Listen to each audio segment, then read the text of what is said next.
Today I am interviewing Mr. Jim Howard about the bowling alley to talk more about it.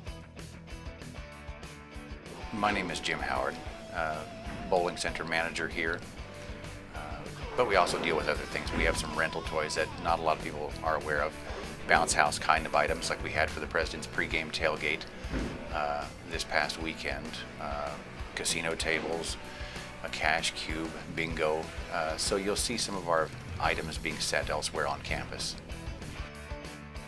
The most challenging things that we have to deal with are competing demands.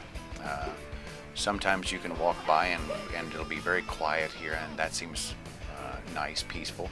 But then there are other times when you have a lot of competing demands. A number of people at the register, you might have issues with the scoring system not registering properly, something breaking down at the back, so you have to be ready to juggle competing demands. And I don't know how many customers we have per day. Some days it can be not very many. Other days, like Wednesdays, we have specials, and on those days it can be very busy. The weather absolutely affects how many customers we have. When it's either very nice, or when it's either very hot or very cold outside, it seems to drive more people in.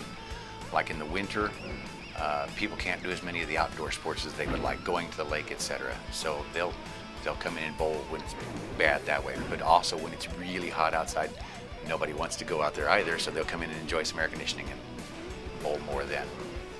We usually have a special about every holiday. I don't know what we're going to be doing for Halloween yet, but we've recently done something for Union Birthday. Soon we're going to be having homecoming, and we'll have like a homecoming leadership bowling event.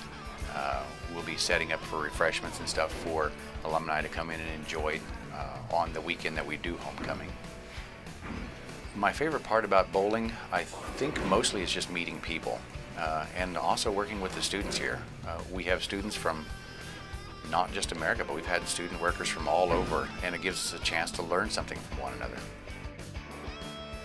Reporting for Lowdown, this is Hunter Hallbaker.